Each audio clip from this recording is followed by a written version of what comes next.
My name is Liz Weber and my company is Weber Business Services. We focus in 3 areas in leadership: strategic planning, leadership succession, and leadership development, basically leadership training. Leadership Made Easy, E.A.S.Y, was selected because those 4 elements, E.A.S.Y, are really the focus of what I try to do with my clients, whether it's in strategic planning, succession planning, or leadership development. The E is for expectations. I really try to help my clients become much stronger in their ability to clearly outline the expectations for their organization through a clear vision, as well as their expectations for performance throughout their various departments, their various facilities, and their various employees or team members. What needs to happen from them and by when to really help move that organization forward. The accountability, the A piece, really starts for individual as well as group accountability to make sure things happen to drive the plan forward. S stands for simplify systems, to really identify ways to make things easier, and I try to say one touch. Have only one person touch the process, not a multiple people touch the process, or ideally no one has to touch the process. Is truly systems driven. And the Y stands for you. Again, it goes back to doing the job you are being paid to do, whether you are the CEO or you are a frontline technician. Really, truly doing the job you are being paid to do completely, accurately, correctly, and also taking initiative to do what you can do to try to help that organization be even better. That might be more than your real specified job description. Expectations and clear expectations are critical for a number of factors, I believe. Number one, it just greatly enhances clarification and communication. That it minimizes the ability for an individual to interpret what he or she thinks he or she should be doing. It minimizes the ability or the capability they have then to go and work off on a tangent, believing they are working in the correct fashion, only to be told, no, that's not what we want you to do. And so when those types of situations happens, it increases the frustration, the hostility, the conflict within an organization and within team players. So the ability to clearly clarify expectations so they are not open to interpretation is huge. And that really is exemplified in a number of ways. Having a vision statement for the organization that is not open to interpretation. It is what it says. So everyone who was not involved with creating that vision understands this is what that organization is trying to accomplish, and they can all work towards making that happen. Clear expectations with any individual for a project or a task are so important to allow that task and all those team members to move forward in a systematic, unified fashion, everyone leveraging the efforts of everyone else to bring that project in on time, within budget, and on schedule. Accountability is where the leadership team and anyone in a leadership position, regardless of title, starts to create a set of behaviors. Basically, I kind of call them the house rules. It could be the values of your organization, where it is simply understood, this is how we do things here. One of the reasons why I call the core values of an organization the house rules is because they really should operate the same as house rules do for your home. So for instance, if you have children, and let's say hypothetically you have a teenage son and he might be 15 years old.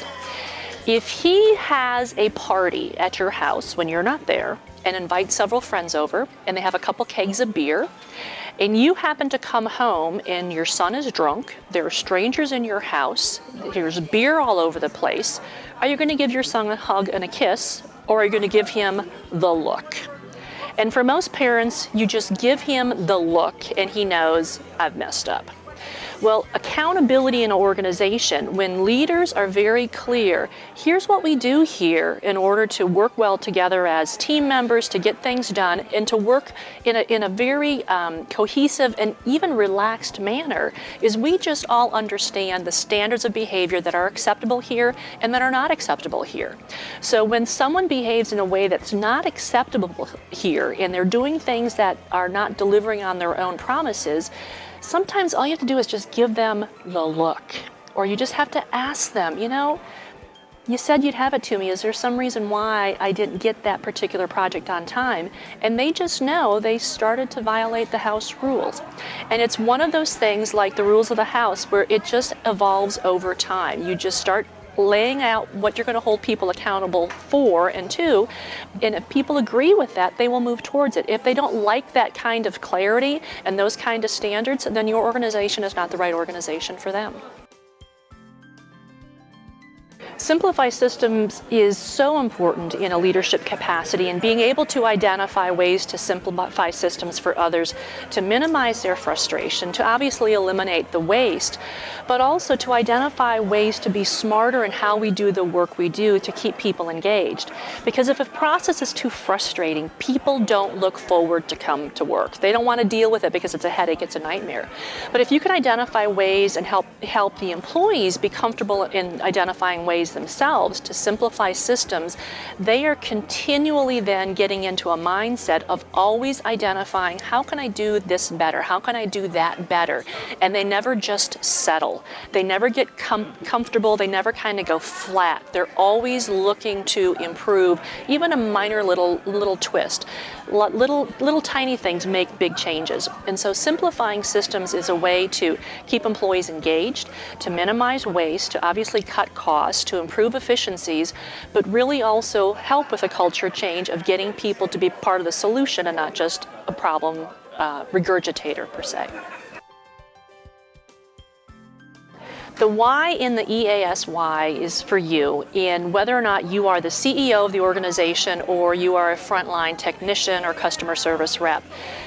Every one of us in an organization has a set of position responsibilities to fill that we're being paid to fulfill. Those are obvious.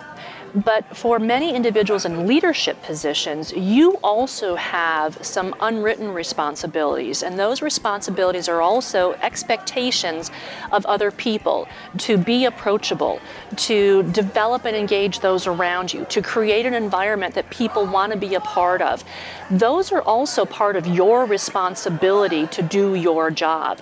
So even if you are a frontline customer service rep, there's more to your job than simply processing orders. It's part of your job to exemplify the brand of the organization and be a person customers want to interact with and enjoy as part of the process.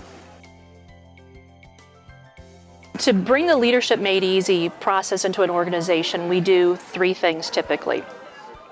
First off, a client will typically call to say, we'd like you to do leadership training. And when I ask, well, that's interesting, I'd love to learn more about that. Tell me why you think leadership training would be helpful for your team. Invariably, what happens from that conversation is it becomes clear that their strategic plan either has not been developed correctly or is outdated and needs to be really tightened up. And so one of the first things we do through the strategic planning process is really clarify the expectations, the planning board or the executive team or whomever is involved in that process, what the expectations are they have of that organization over the next 2, 3, 4, or 5 years, basically their vision of the future. So the expectation process from a corporate perspective is then created through the strategic planning process. That often dovetails into succession planning. The accountability piece of it starts to pop up in a couple different areas. Through the accountability piece on the strategic plan, when the plan is actually developed into individual strategic goals and objectives, those are all measurable and they are trackable. And with those metrics, we can ensure that the expectations the board or the executive team has identified are being met. Systematically, we create a rolling strategic planning process on a 3-year planning cycle. So as new ideas come on and the vision is reviewed, old ideas that have been tackled, resolved, or whatever it might be move off the plan. The plan is tweaked and updated as the organization moves towards its vision. And the why, the accountability piece when it comes to strategic planning, is all about how each individual department and person that's responsible for playing a key role in what I call owning different parts of that strategic plan understands what he or she has to do in his or her leadership capacity to drive different elements of that plan forward. So that's how it affects the organization in a strategic planning process. In succession planning, it's often quite similar in that once we identify what type of organization the company is going to be 2, 3, or 4, 5 years in the future, given the strategic plan, it's the next step then is to identify what talent, what skill sets, what position will this organization need as it will be 2, 3, or 4, 5 years in the future, and how do we start teeing up that talent now or acquiring that talent now so they are ready to go in their responsibilities of supporting, managing, or leading the organization. So again, we look for expectations of each of those various positions, how they're going to be held accountable, what types of skills they're going to need, what responsibilities they're going to need.